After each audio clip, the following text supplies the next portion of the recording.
leasing a car has been the same for a pretty long time. There's open-end lease, closed-end lease. We get into the specificities of all that. But I think that leasing a car may have just changed forever. It may never be the same. It very well could. And it changed, in the beginning of my career, there were more open-end leases than there were closed-end leases. And then what that means, so that people will understand, in an open-end lease, the person leasing the vehicle is responsible for the lease end value. So if the lease end value of a car was set at $15,000 and at the end of the lease the car was worth $10,000, well, you as the person who had been making those payments were expected to come up with $5,000 to make the lease company whole. People began to realize that's not a good position for consumers to be in. Primarily, we went from a majority of open-end leases to almost exclusively closed-end leases. And in a closed-end lease, the leasing company is responsible for whatever the lease end value is. So if the residual's 15 and it's worth 10, well, that's the lease company's problem, not the consumer's problem. And let's just sprinkle in, though. Tesla, let's share the breaking news. Yes. Tesla has gotten rid of the option for consumers to buy out their lease. Yes. So as you're explaining open and closed end, in either of those scenarios, you could buy, as a consumer, you could buy out your lease, right?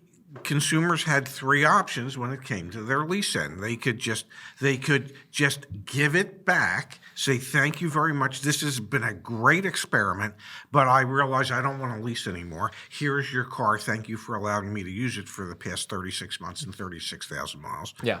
They could give it back and get into a new lease or purchase from the same lender, and that lender would waive any lease and disposition fees, and every lease has a disposition fee. Or the third option was that if it turned out to be the greatest car you've ever driven and you don't want to part ways with it, you had the option of buying it for the residual value at the end of the lease. So if the residual value was $15,000 and you just love that car, you could buy it for $15,000. You would be buying it for $15,000 if the car was worth $10,000. Yep. You could buy it for $15,000. We've got quite a few videos talking about lease equity right now, because most people have it. And in today's world, that car that might have a residual of $15,000 today probably has a market value of $18,000 to $20,000. So you would actually be in a position in today's world to be able to buy your car below its current market value. What Tesla did as of April 15th, if you were to lease a new Tesla on April 15th or after, you no longer have that third option of being able to buy the lease vehicle at the end of the lease for the residual value. Tesla retains that vehicle. And let's be very clear, Tesla started this practice in 2019 on their Model 3s exclusively. The thinking was, at that time, they intended to use all the Model 3s for their robo-taxi automated ride-hailing fleet. So anyway, in those contracts, it already stipulated that on Model 3s.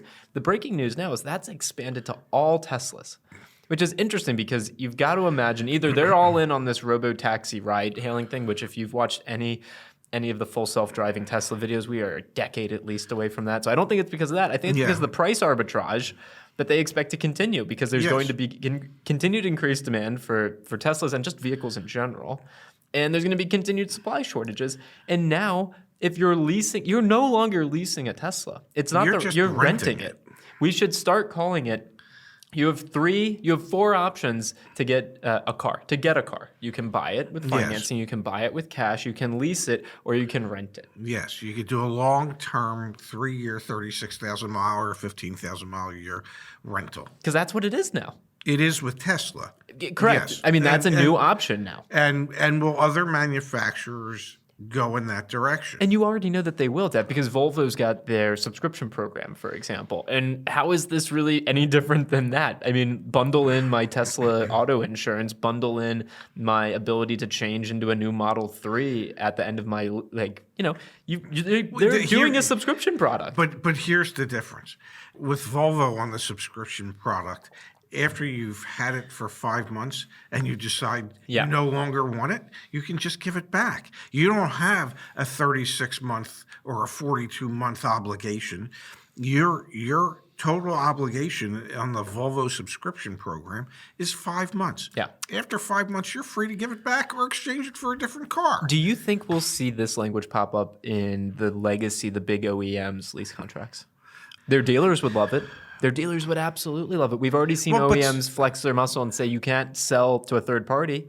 You have to go back to your originating dealer. But the difference is that Tesla has no dealers. I know. Okay, and so what Tesla's saying is, okay, if we're going to be in a situation where the market value is going to be much greater than what the residual value is, we want that profit. We don't want to give that profit to the person leasing the vehicle. We want the profit. When it comes to your legacy brands, would they like to force all those used cars back to?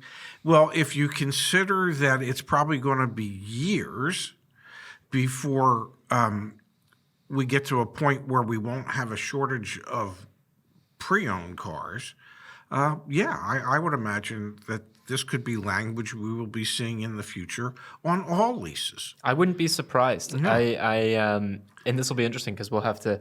People sometimes ask me. They're like, "Hey, do you think YAA like in the future is it really going to be that helpful? You know, like people won't negotiate at dealerships." This will be helpful because there's going to be new anti-consumer things that you just need to be generally aware of. Because I can imagine in a future state on a Ford lease, for example, the option to not have the option to buy it. And maybe it's cheaper that way because then they've guaranteed that it's going to go back to that Ford dealer, which is super valuable. To the Ford dealer. Super valuable. Yes. I mean, I know when I was actively in the car business, I mean, the greatest selling point to me for a lease was I could look somebody in the eye, I go, you have all the opportunities that someone who bought a car has. Because if the vehicle is worth considerably more at the end of the lease than what your residual is, you can buy it and sell it, and that profit that you make is yours, okay? But if the vehicle isn't worth what the residual is, it's the best of both worlds. You just get to walk away. Yeah. You're not obligated. If this becomes standardized language where you don't have that purchase option at the end of a lease, I guess the greatest selling approach to it is, hey, your payment's less. Yeah. You want to That's add it. Yeah, no, honestly, there's value to it. Like, don't get me wrong, there's value to it. It's just so fascinating that a typical option to get mobility is changing right before our eyes. Yes. It's interesting to see. It really is. All right, leave a comment down below. Let us know what you think about this and if you think other automakers will do it as well. Tesla, it makes sense that they're the first ones to do it. Something tells me it's not the first domino that's going to fall. Well, it is the first domino. Something tells me it's not the last domino that's going to fall. Yeah, there'll be a second, third, fourth, and probably how many manufacturers are out there. I wouldn't be surprised if this changes leasing forever.